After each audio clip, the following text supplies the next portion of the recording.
Marcos capítulo 4, versículo 1 al 20. Y otra vez comenzó Jesús a enseñar junto al mar, y se reunió alrededor de él mucha gente, tanto que entrando en una barca se sentó en ella en el mar, y toda la gente estaba en tierra junto al mar. Y les enseñaba por parábolas muchas cosas, y les decía en su doctrina: oíd, he aquí el sembrador salió a sembrar, y al sembrar aconteció que una parte cayó junto al camino, y vinieron las aves del cielo y la comieron. Otra parte cayó en pedregales, donde no había mucha tierra, y brotó pronto, porque no tenía profundidad de tierra. Pero salido el sol se quemó, y porque no tenía raíz se secó. Otra parte cayó entre espinos, y los espinos crecieron y la ahogaron, y no dio fruto.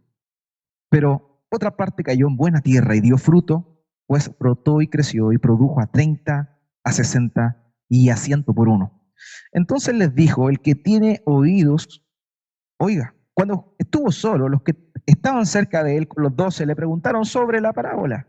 Y les dijo: a vosotros os es dado saber el misterio del reino de Dios, mas a los que están fuera, por parábolas todas las cosas, para que viendo vean y no perciban, y oyendo oigan y no entiendan, para que no se conviertan y les sean perdonados los pecados.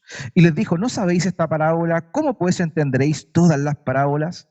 El sembrador es el que siembra la palabra, y estos son los de junto al camino, en quienes se siembra la palabra, pero después que la oyen enseguida viene Satanás y quita la palabra que se sembró en sus corazones.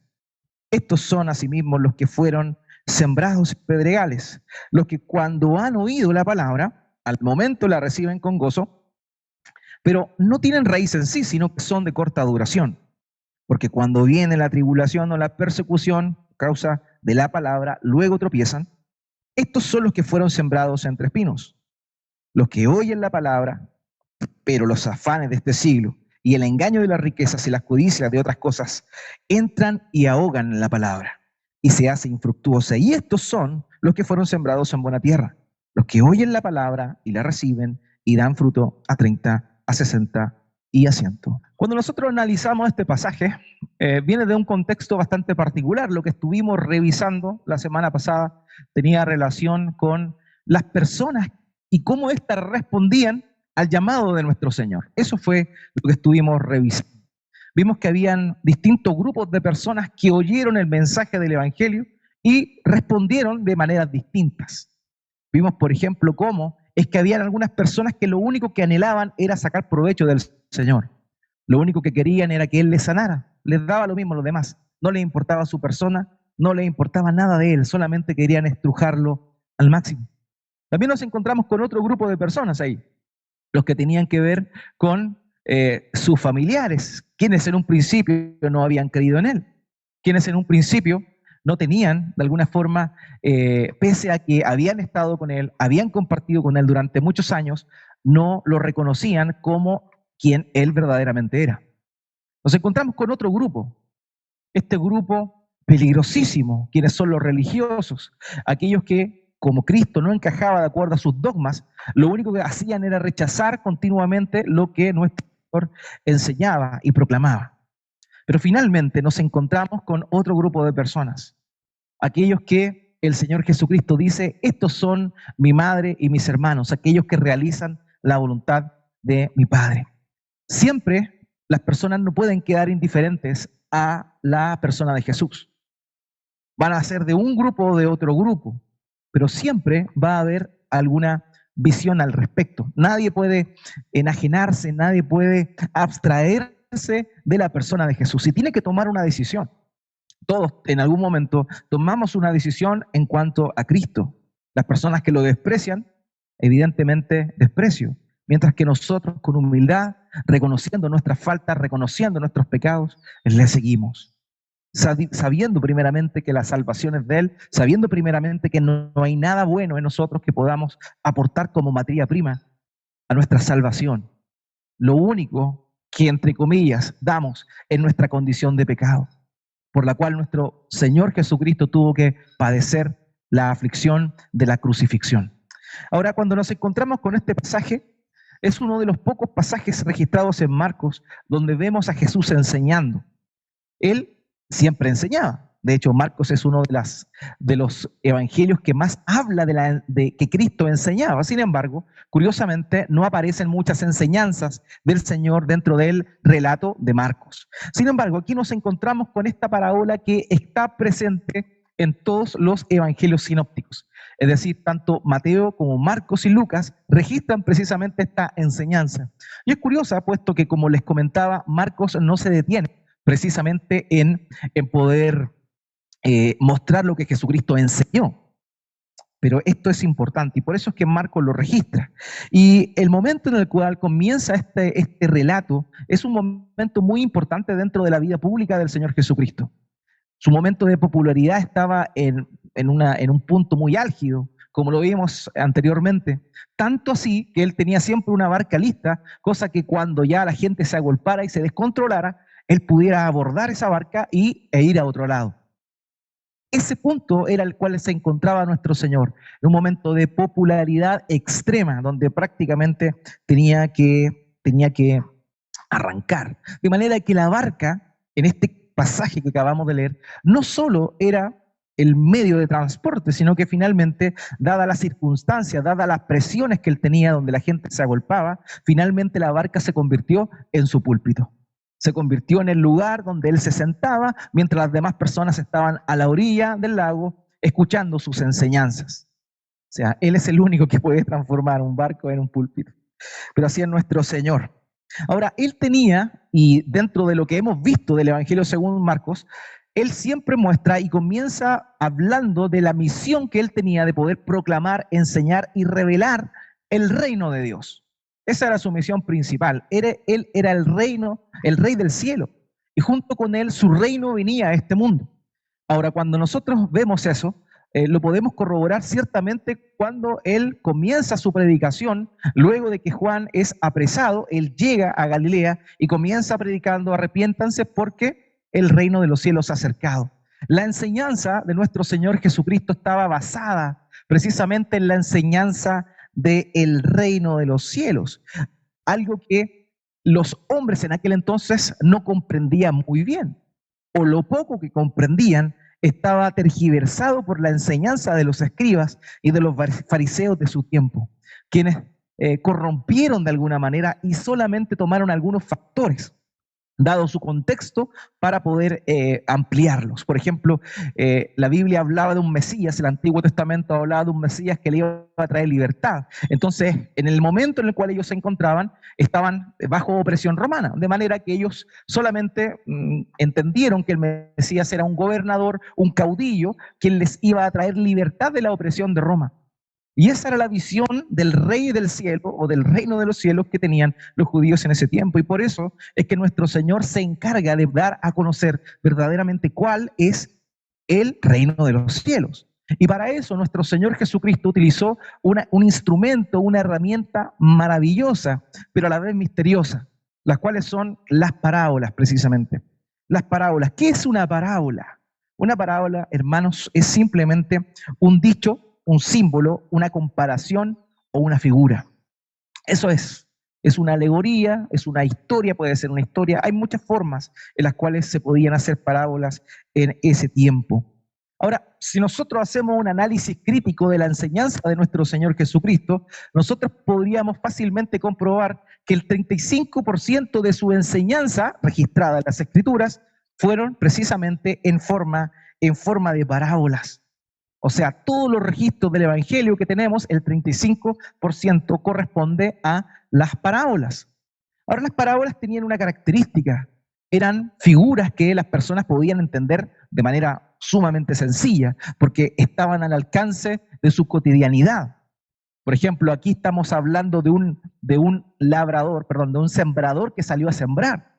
Esto era algo muy cotidiano para la gente de ese tiempo. Muchos de los que estaban oyendo, evidentemente, se dedicaban a siembra, eran agricultores.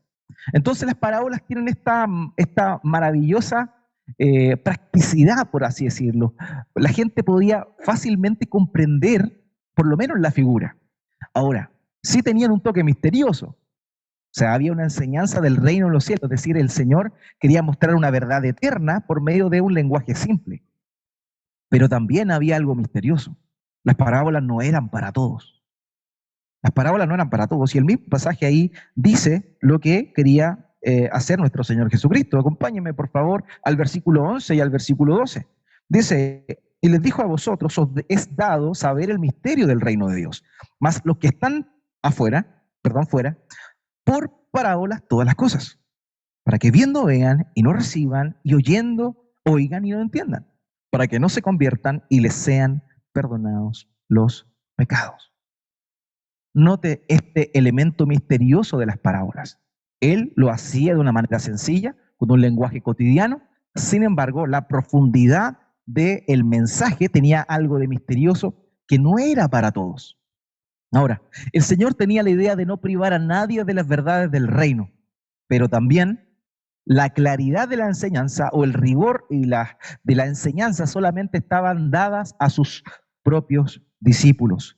Por eso, en el versículo 15, del 13 al 15, dice: respondiendo les dijo: porque a vosotros os es dado saber los misterios del reino de los cielos, mas a ellos no les es dado, porque a cualquiera que tiene se le dará. Mateo 13, 11 al 15, perdón. Y aún más al que no tiene, aún lo que tiene le será quitado. Por eso les hablo por parábolas, porque viendo no ven y oyendo no oyen ni entienden, de manera que se cumple en ellos en la profecía de Isaías, que dijo: de oído oiréis y no entenderéis, y viendo veréis y no percibiréis.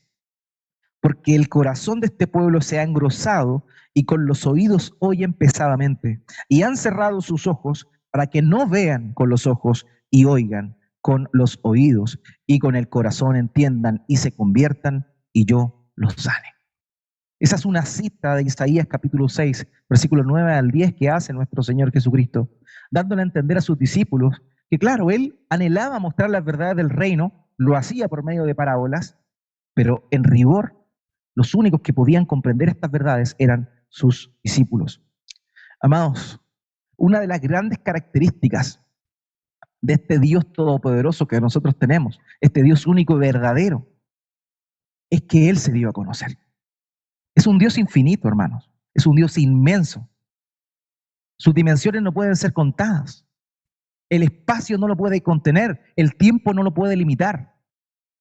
Por eso es imposible que el hombre de manera natural pueda conocer a Dios. Y esa es la maravilla, que Dios se dio a conocer, se reveló.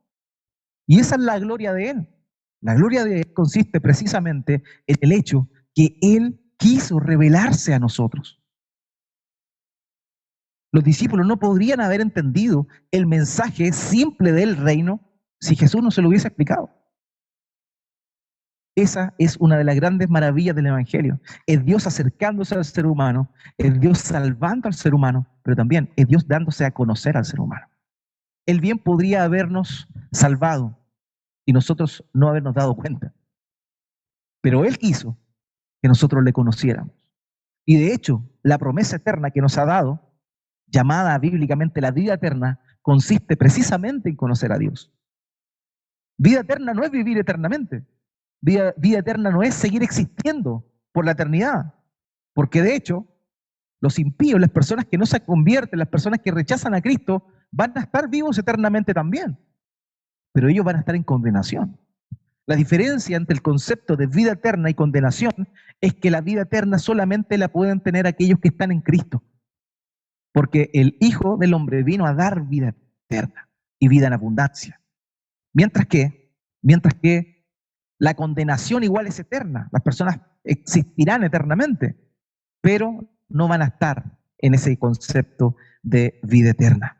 De manera que los discípulos escucharon aquí las mismas enseñanzas, pero ellos por lo menos pudieron recibir el entendimiento y la explicación correcta, porque el Señor Jesucristo simplemente se los quiso mostrar.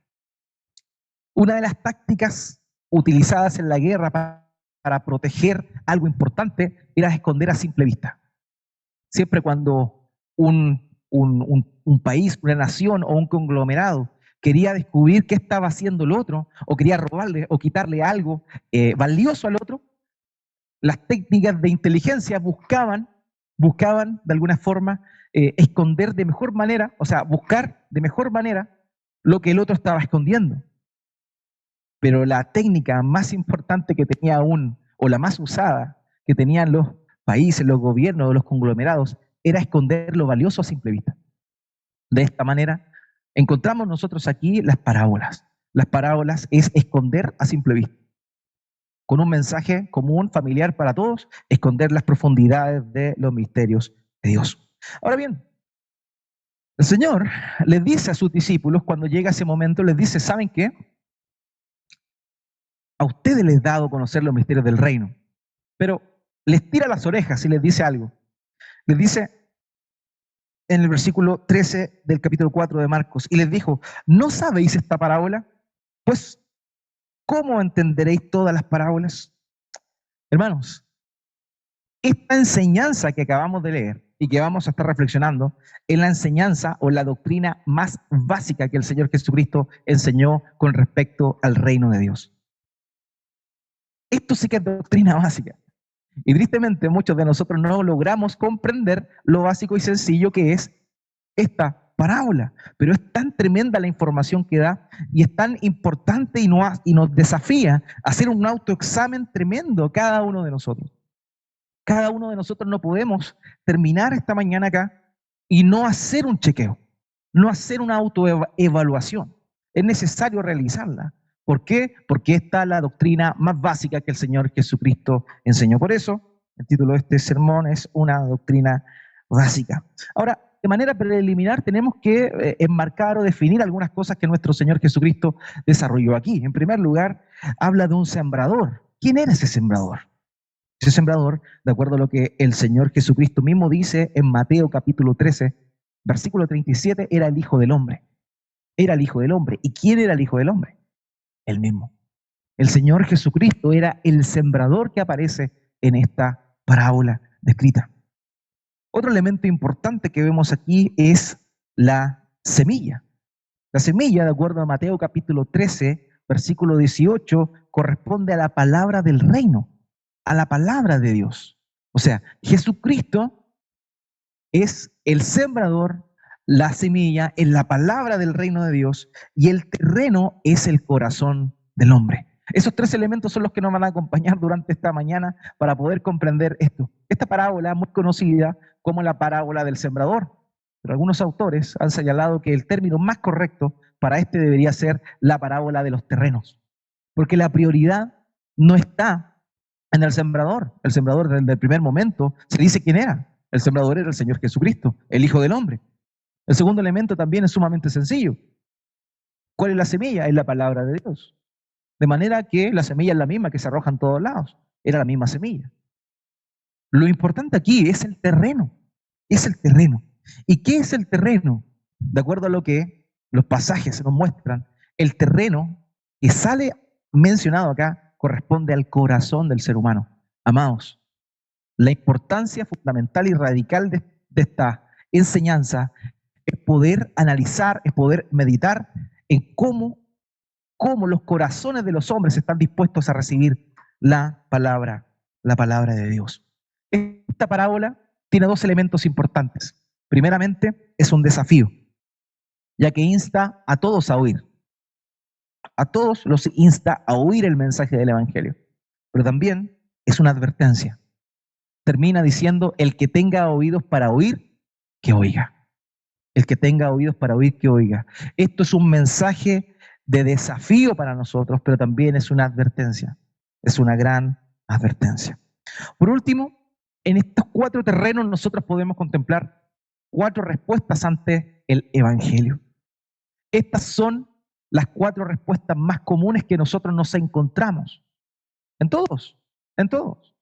Todos hemos respondido en alguna forma u otra de acuerdo a lo que esta parábola está enseñando. Así que lo que vamos a estar viendo hoy es eso, cuatro maneras comunes o cuatro respuestas que la gente normalmente da ante el mensaje del Evangelio. La primera semilla o el primer terreno que nos muestra este texto acá, le vamos a llamar nosotros la primera respuesta ante el Evangelio, es gracias, respeto tu creencia. ¿Les ha pasado eso, no? que uno le habla a alguien del Evangelio, uno está horas y horas hablándole, llamándole al arrepentimiento, dándole a conocer su condición, y de pronto te dice, oye, muchas gracias, pero yo respeto tu creencia, pero en realidad no. Pero está bien, tú sigue con lo tuyo, yo sigo con lo mío. ¿A quién de ustedes no le han dado esa respuesta? Precisamente, ese es el primer terreno que nuestro Señor Jesucristo está describiendo aquí. Acompáñenme, por favor, a el verso 3 y 4. Oíd, he aquí el sembrador salió a sembrar, y al sembrar aconteció que una parte cayó junto al camino, y vinieron las aves del cielo y la comieron. Vinieron las aves del cielo y la comieron. Ahora, la explicación que nuestro Señor Jesucristo da ante esto es increíble y es muy reveladora, porque recordemos que Él después les explica qué significaba cada punto. De alguna manera, ellos habían quedado colgados, intrigados de qué era lo que Jesús quería decir. Y el Señor Jesucristo explica quiénes son. Dice en el versículo 4:15, estos son los de junto al camino, en quienes se siembra la palabra, pero después la oyen y enseguida viene Satanás y quita la palabra que se sembró en sus corazones. La idea es esta. Un sembrador sale en un campo y comienza a tirar la semilla. El sembrador no se preocupa dónde está tirando la semilla. El sembrador simplemente la tira. Y era muy común en ese tiempo tirar la semilla y que alguna de ellas cayera, rebotara por ahí y cayera en otro lugar. Cayera, en este caso, en los pequeños senderos que habían entre un segmento del sembradío y el otro. Unos senderos muy pequeños. Y eso es a lo que el Señor Jesucristo está haciendo alusión aquí. Él está hablando de que parte de la semilla cayó en este terreno que estaba ahí. Ahora bien, dice aquí en el Mateo capítulo 13, versículo 19, haciendo la explicación del Señor, dice lo siguiente: cuando alguno oye la palabra del reino y no la entiende, viene el malo y arrebata lo que fue sembrado en su corazón. Este es el que fue sembrado junto al camino. Aquí hay tres elementos de este tipo de personas que te responden: gracias, respeto tu creencia. El primer elemento es que ellos oyen la palabra. Oyen la palabra. Todas las personas, de alguna manera, hay unos que son maduros, pero todas las personas de alguna manera oyen la palabra de una forma u otra. La oyen. Eso es el puntapié inicial para esto. Y ahí es donde viene hoy por hoy nuestra misión, hermanos, amados. La gente no puede creer en el Evangelio si no oyen la palabra. Y Dios te ha comisionado a ti, me ha comisionado a mí, para poder hablar de la palabra del reino de Dios. Eso es lo primero. Incluso hasta esta semilla que cayó junto al camino, hacen una representación de personas que oyeron el mensaje. Oyeron el mensaje. Pero para que lo oyeran, el sembrador, que era en este caso, en ese contexto, el Hijo del Hombre, tenía que tirar la semilla. Hoy nosotros somos los encargados de plantar la semilla del reino de Dios. Hoy somos nosotros quienes tenemos que predicar el Evangelio. Somos nosotros los llamados a invitar a las personas a conocer a Cristo, a darse cuenta de su situación, de su condición, de reconocerla y de arrepentirse de sus pecados. Somos nosotros. De manera que eso es lo primero. Estas personas oyen el mensaje del Evangelio. Tú les puedes hablar y lo escuchan. No tienen ningún problema en ello. Pero ¿qué es lo que sucede? Lucas capítulo 8, versículo 12, el Señor dice: luego viene el diablo y quita de su corazón la palabra para que no crean y se salven. Entonces, estas personas oyen el mensaje, pero no lo entienden. Eso es lo primero. Ellos no entienden el mensaje. ¿Por qué no lo entienden? El segundo paso lo dice: porque Satanás viene y les quita esa palabra. El término griego hace una alusión a que en el momento en que la semilla cae, vienen los pájaros inmediatamente y se la llevan. Esa es la idea. Y eso es lo que pasa. Tú puedes estar hablando con una persona e inmediatamente se da cuenta de otra cosa y ya sigue como un pajarito a otra cosa, o a otro tema, te cambia el tema. Tú estás a punto de llegar al meollo del Evangelio y de pronto te cambia el tema y te habla de los extraterrestres o te habla de los dinosaurios y ahí quedaste. ¿Por qué? Porque son herramientas que Satanás, el diablo, emplea para poder distraer a las personas y que no tengan en cuenta el mensaje del Evangelio. Gracias. Respeto tu creencia. Esa es una de las respuestas más comunes. Ahora, ¿cuál es el fin de Satanás? ¿Cuál es el fin del diablo? Es precisamente que la gente no crea y no se arrepienta. Porque si la gente cree y se arrepiente, viene la salvación. Viene la salvación. Y ese es el primer elemento. Este tipo de personas solamente oyen el mensaje del Evangelio, pero no tienen una interacción mayor con no meditan, no razonan. Simplemente lo oyen y como ya es algo más de todo lo que existe, listo, continuemos. Siguiente. Ellos no entienden, dice el texto, que ellos no entienden. ¿Pero por qué no entienden? ¿Porque les falta inteligencia?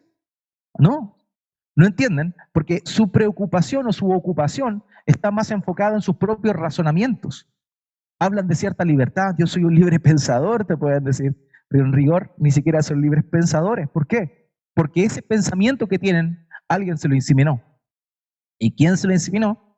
El Señor está diciendo aquí claramente que es Satanás, el diablo, el malo o el maligno, de acuerdo a los 3 evangelios sinópticos. Así que esto es importante. Cuando el texto señala aquí en Mateo, el Señor explica esto, dice, en Marcos dice, viene el diablo y les quita la palabra. Mateo es un poco más violento y emplea otra palabra. Dice que le arrebata la palabra. En este contexto esa palabra tiene la idea de asaltar, tiene la idea de robar con violencia, con intimidación, de raptar por la fuerza. Eso es lo que Satanás hace. La gente escucha el mensaje del Evangelio y de pronto, ¡pah!, vienen otro argumento, otra idea y se fue. ¿Con qué fin? Con el fin último de que estas personas no crean.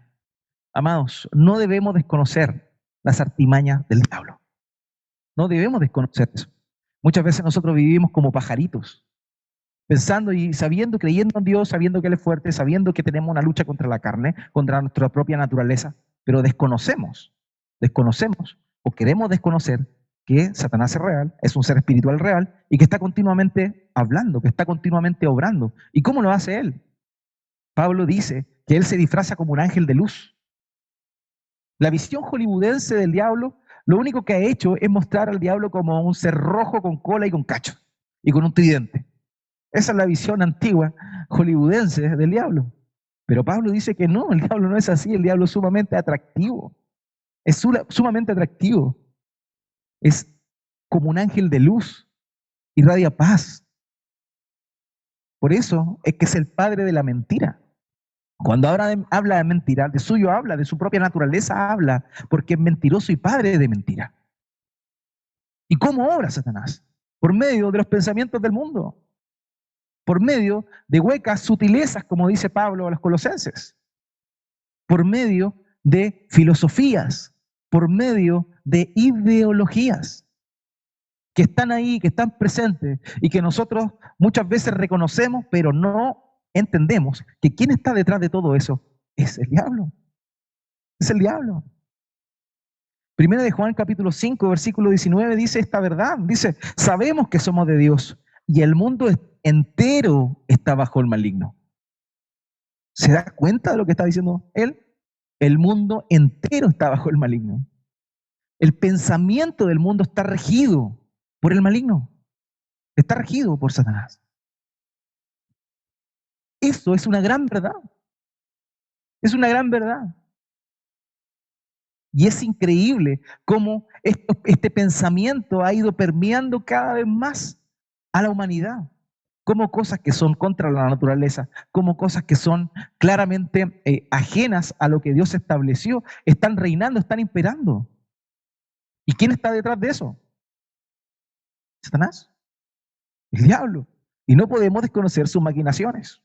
En 2 Corintios capítulo 4, versículo 4 dice, en los cuales el Dios de este siglo cegó el entendimiento de los incrédulos para que no les resplandezca la luz del Evangelio de la gloria de Cristo, el cual es la imagen de Dios. Hermanos, por ese motivo es que personas inteligentes, entre comillas, no pueden entender o no pueden comprender el Evangelio. ¿Por qué? No pueden entenderlo porque hay argumentos, hay pensamientos, hay filosofías que han adquirido que le impiden poder creer en el mensaje del Evangelio.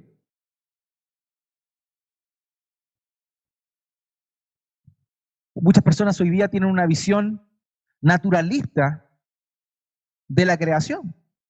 Todo esto creció de forma espontánea, Todo esto fue un proceso azaroso de miles de millones de años, que de una explosión que nadie sabe por qué fue, simplemente ocurrió.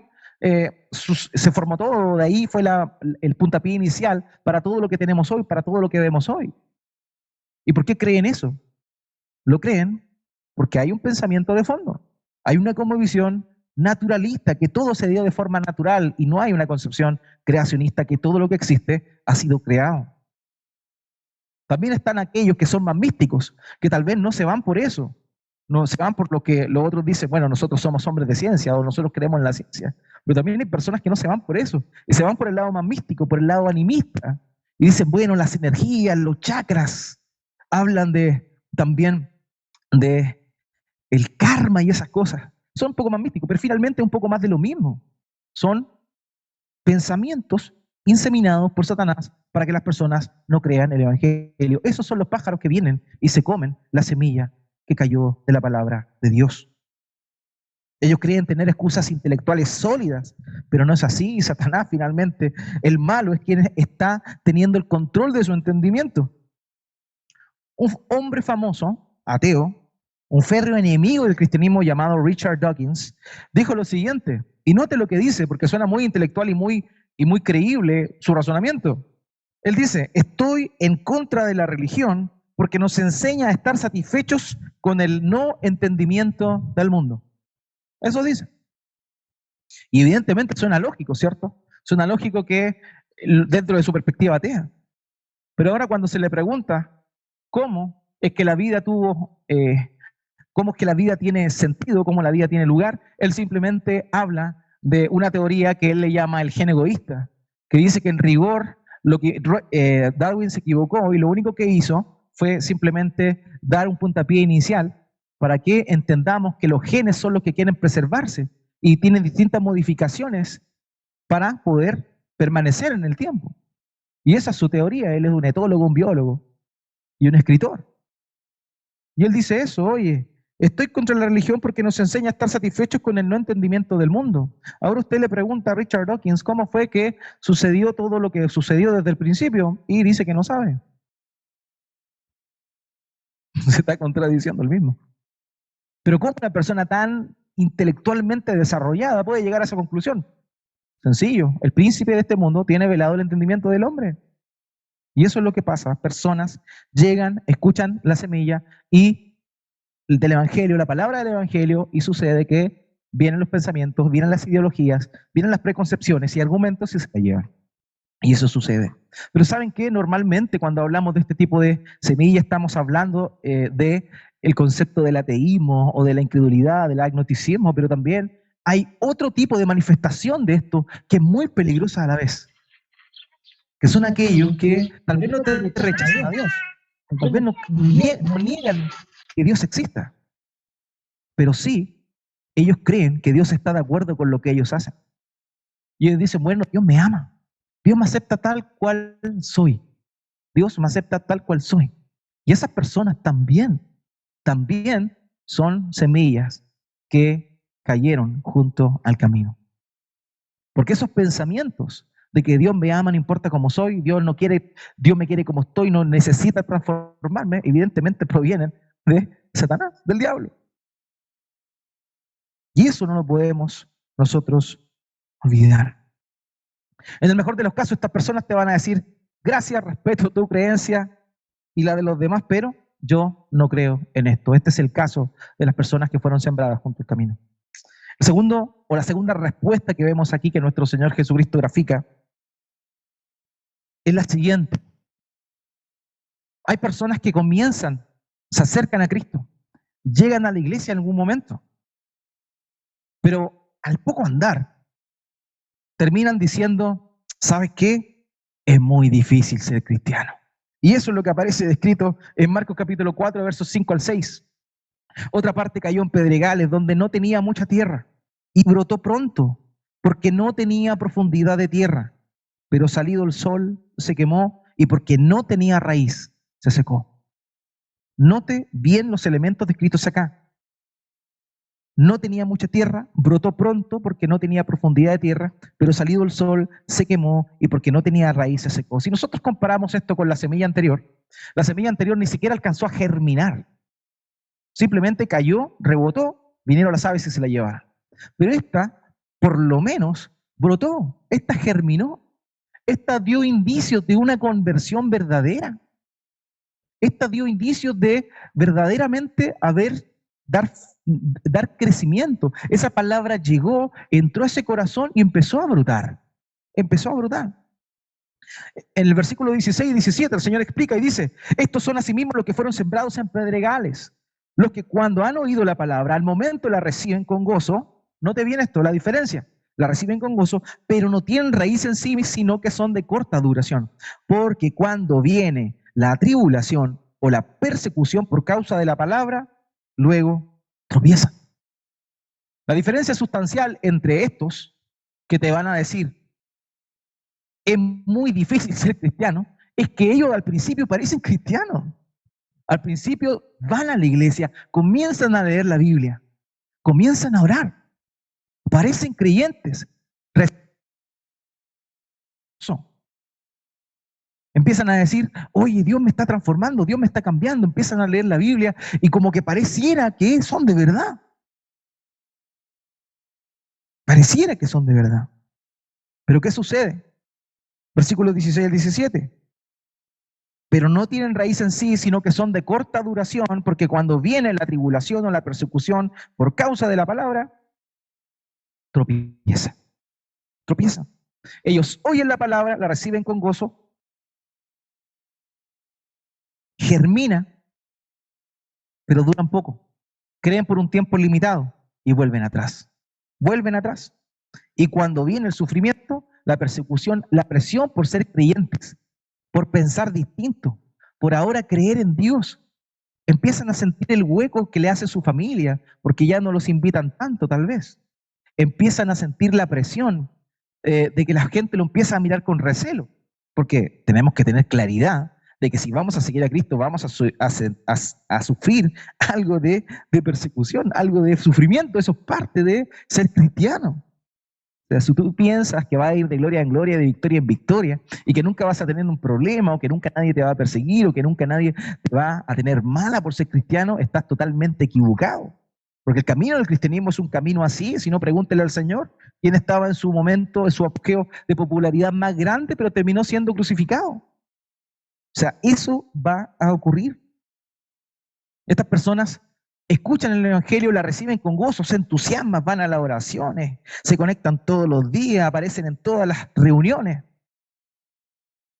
No niegan la palabra, la reciben con alegría. Ellos dicen, Dios me salvó, soy nueva criatura, quiero cambiar, nací de nuevo.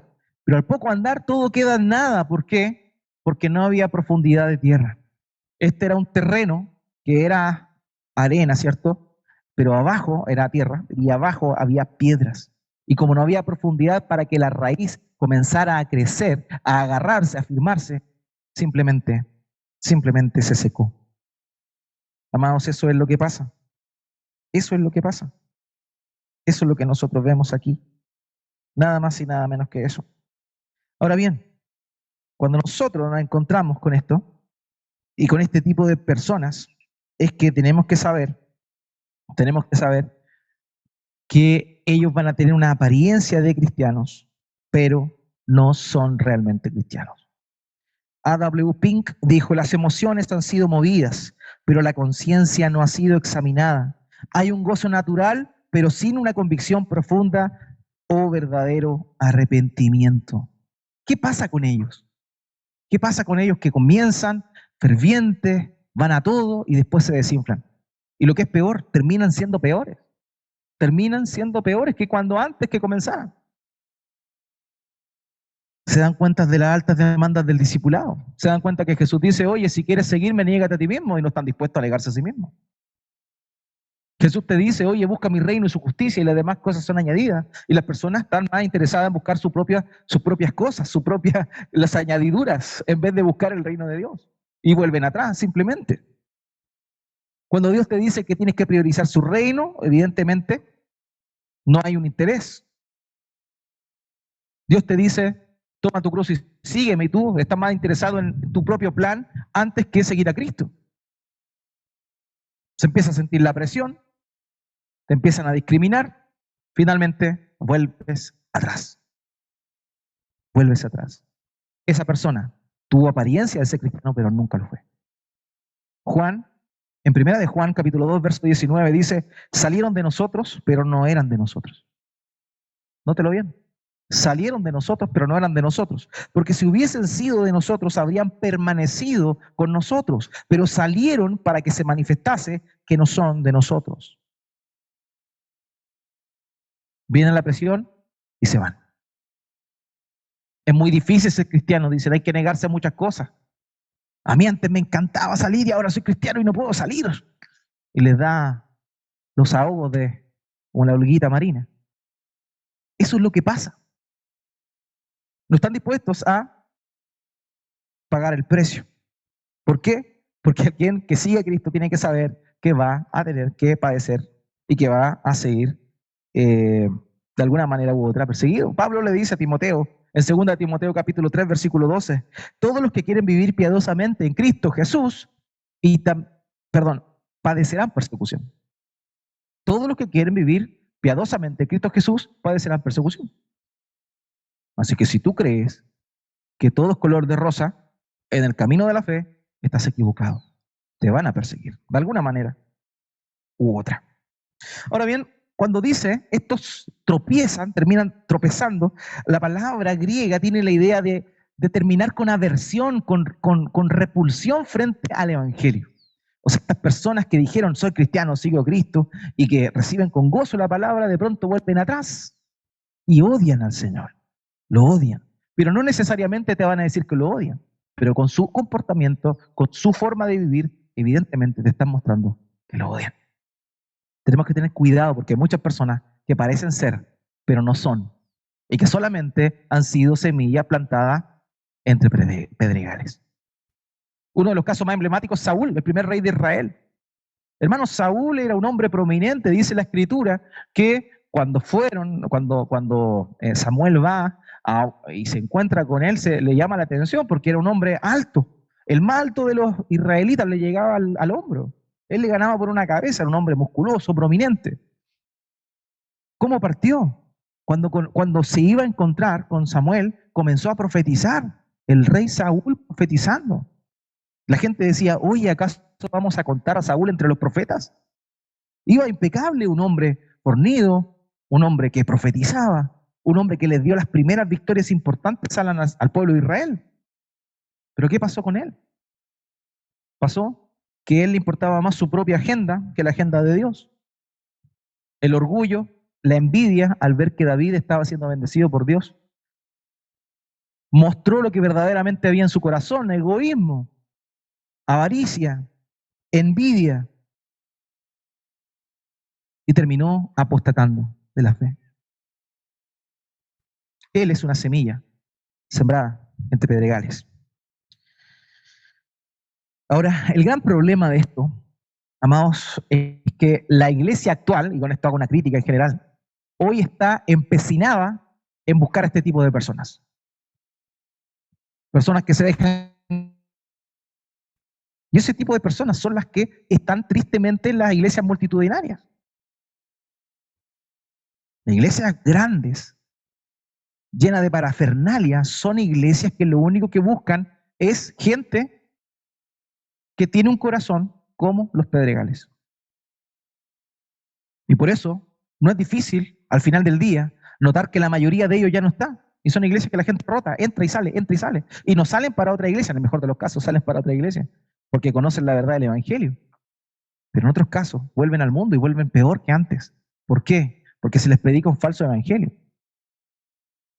Eso es lo que vemos nosotros hoy. Un deseo por llenar, abarrotar iglesias, pero simplemente se está buscando a gente que tiene un corazón como entre los pedregales. Les gusta el asiento cómodo, les gusta la música en vivo, los parlantes, los subbajos que les golpean en el pecho, como que estuvieran en un concierto. ¡Qué mejor, qué maravilla, qué comodidad! Pero eso no es el reino de los cielos.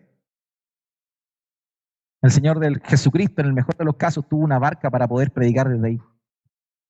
Eso es el evangelio real.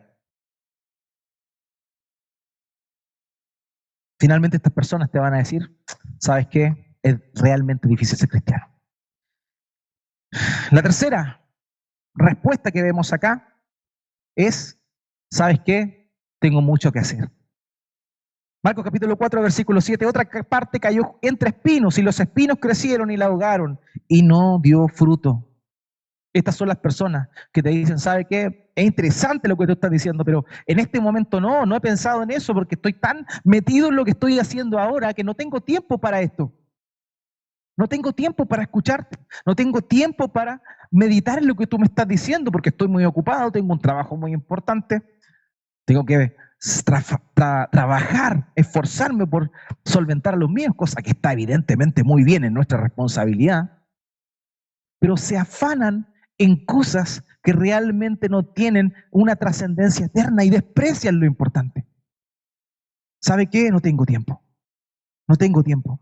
Marcos 4, 18 al 19, el Señor Jesucristo lo explica, dice, estos son los que fueron sembrados entre espinos, los que oyen la palabra, pero los afanes de este siglo, el engaño de las riquezas y las codicias de otras cosas entran y ahogan la palabra y se hace infructuosa. Oyen la palabra, igual que todos los demás, pero estos, la palabra sofocada, igual brota, igual crece junto con los espinos. Los espinos son los afanes de este mundo, el engaño de las riquezas y la codicia de otras cosas, los afanes de este mundo. El Señor Jesucristo dijo en Mateo capítulo 6, verso 25, por tanto digo, no os afanéis por vuestra vida, qué habéis de comer o qué habéis de vestir, ni por vuestro cuerpo lo que habéis de vestir, ni no es la vida más que el alimento o el cuerpo más que el vestido. Dios nos llama a echar nuestra ansiedad sobre Él, a no afanarnos. Pero hay personas que están más preocupados de los afanes de este mundo y desprecian el mensaje del Evangelio porque según ellos tienen algo más importante que hacer. Segundo punto, el engaño de las riquezas. El engaño de la riqueza, mucha gente anda en búsqueda del dinero porque entiende que el dinero va a ser lo que le va a traer felicidad. Pero eso no es así. El engaño de las riquezas. O sea, la riqueza es engañosa. Puedes tener, pero no vas a ser feliz. Puedes tener dinero, pero no vas a tener lo que verdaderamente necesitas. Pablo le dice a Timoteo en 1 Timoteo capítulo 6, versículo 9, lo siguiente, porque los que quieren enriquecerse caen en tentación y en lazo, y en muchas codicias necias y dañosas que hunden a los hombres en destrucción y perdición. Las riquezas no son malas, el problema es el deseo de querer más, de tener más, y por ello despreciar lo importante y lo eterno a causa de pretender que por medio de la riqueza vas a satisfacer tus necesidades, cuando eso no es así. Eso no es así. Proverbios capítulo 23, versículo 4. No te afanes por hacerte rico, sé prudente y desiste. ¿Por qué? Porque el amor al dinero es la raíz de todos los males. La gente no tiene tiempo para Dios, no tiene tiempo para meditar en su palabra, no tiene tiempo para orar, no tiene tiempo. Te van a decir, estoy muy ocupado. En este momento no. El tercer punto, los placeres de la vida, los deleites de la vida.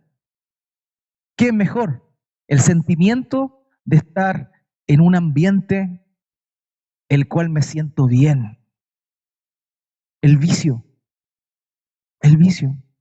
Porque muchas veces algunas personas tristemente buscan en el vicio el salir de la realidad. Por tanto, cuando entienden que Dios te va a cortar eso, se alejan de Él. ¿Por qué? Porque no quieren dejarlo. Es triste, pero es una realidad. Prefieren eso, momentáneo, ese sentimiento, esa emoción momentánea, antes de lo que verdaderamente importa y trasciende la eternidad, los placeres de la vida. Juan dice en 1 Juan capítulo 2, verso 16, porque todo lo que hay en el mundo, los deseos de la carne, los deseos de los ojos y la vanagloria de la vida, no proviene del Padre, sino del mundo. Y esto no le pasa solamente a las personas que te dicen, ¿sabes qué? Todavía no. O ¿sabes qué? Estoy preocupado de otras cosas. Esto le pasa a personas que dicen ser cristianas también. Le pasó a Pablo con uno de sus colaboradores. En segunda de Timoteo capítulo 4, verso 10, Pablo habla de un hombre llamado Demas, quien era un colaborador de él. Y él dice, porque Demas me ha desamparado, amando este mundo, y se ha ido a Tesalónica. Demas era un colaborador de Pablo, un servidor de él. No era simplemente un hermano que iba a la iglesia, era un hermano que renunció a cosas con el fin de seguir a Pablo, servirle en el ministerio de la predicación a todo lugar. Pero él amó el mundo también. Tenía muchas cosas que hacer, tenía otras prioridades. Y eso es también la respuesta que vas a encontrar. Pero también hay una cuarta respuesta que es la más sencilla de todas, y es la que el Señor Jesucristo menos explica y menos desarrolla. Esta cuarta respuesta es, aquí estoy, heme aquí. Marcos capítulo 4, verso 8 al 9, otra parte cayó en buena tierra y dio fruto, pues brotó y creció y produjo a 30, 60 y a 100 por uno. Entonces les dijo el que tiene oídos para oír, que oiga. Este dio fruto. Este terreno era buena tierra y dio fruto. Dio fruto al 30, al 60 y al 100. Eso significaba que en una semilla le daba 30 semillas. Si sembraba una semilla, le daba 60 semillas, o si sembraba una semilla, le daba 100 semillas. Era una cosecha verdaderamente abundante. De hecho, Isaac, se dice que Dios le bendijo y que le dio una semilla, una cosecha al 100 por uno. De manera que era algo, entre comillas, sobrenatural, igual podía pasar. Pero aquel corazón verdadero, que verdaderamente es un creyente, da fruto. Pero no da fruto porque sea importante, no da fruto porque sea inteligente, a diferencia de los demás terrenos. No, da fruto porque está cerca de Cristo. Juan capítulo 15, versículo 5, el Señor dice, yo soy la vid y vosotras las ramas. El que permanece en mí y yo en él, este lleva mucho fruto, porque separado de mí nada podéis hacer. La persona que tiene un corazón con buena tierra es aquel que entiende que unido a Cristo puede permanecer, que unido a Cristo puede tener vida eterna y vida abundante. Filipenses capítulo 1, versículo 11, llenos de frutos de justicia que son por medio de Jesucristo para la gloria y la alabanza de Dios. Estos son los 4 terrenos, estas son las 4 respuestas. Mi pregunta para ustedes esta mañana es, ¿cuál respuesta han dado ustedes? ¿Qué terreno es su corazón? Porque saben una cosa, el único cristiano verdadero descrito aquí es el último. El único cristiano verdadero es el último terreno, el que da fruto al 30, al 60 y al 100. Los demás no son cristianos, los demás no son discípulos. El Señor Jesucristo dijo en Juan capítulo 8, verso 31, si guardaréis mis mandamientos serán verdaderamente mis discípulos. Eso significaba que habían discípulos falsos. Los 3 primeros terrenos son discípulos falsos. Son personas que parecieran, algunos, particularmente el segundo terreno y el tercer terreno, cristianos, pero finalmente no lo son. Solamente el que nació de nuevo es el último terreno, el que da fruto al 30, al 60 o al 100. Un autor señaló lo siguiente, no todos los que muestran las primeras señales de vida del reino llegan a echar raíces y a llevar fruto. Unos brotaron, otros crecieron, los que crecieron entre espinos creció. El tema fue que los afanes de este mundo, representados por la espina, ahogaron esa semilla, pero creció, pero no dio fruto. Y si no dio fruto, no era verdaderamente un hijo de Dios. Juan Calvino dijo, aquellos que se apartan nunca han estado plenamente empapados con el conocimiento de Cristo, sino que solo han gustado superficial y transitoriamente a este. Hermanos, ¿qué terreno somos nosotros? ¿Cuál terreno es nuestro corazón? ¿Estamos unidos a Cristo, dependemos de Él, sabemos que apartado de Él nada podemos hacer? ¿O en realidad nuestra respuesta es muy difícil ser cristiano? ¿O nuestra respuesta es, sabes que estoy muy ocupado? Quiero compartir con ustedes para terminar una oración de John Knox. Él oró con respecto a esto, con respecto a este pasaje. Y las palabras de su oración que él las registró. Y esta era su oración. Omnipotente Dios y muy misericordioso Padre, nos presentamos y nos postramos humildemente ante tu majestad Y te pedimos desde el fondo de nuestro corazón que esta semilla de tu palabra, sembrada ahora entre nosotros, pueda echar raíces profundas, para que ni el calor ardiente de la persecución haga que se seque, ni los cuidados espinosos de la vida la ahoguen, sino que como semilla sembrada en buena tierra, pueda producir fruto a 30, a 60 y a 100 por uno, de acuerdo a lo que tu sabiduría celestial haya determinado. Y ya que hay muchas cosas en tus manos que necesitamos implorar de continuo, te pedimos humildemente, oh Padre Celestial, que nos concedas que tu Espíritu Santo dirija nuestras peticiones para que procedan de una mente tan fervorosa que puedan ser agradables a tu santísima voluntad.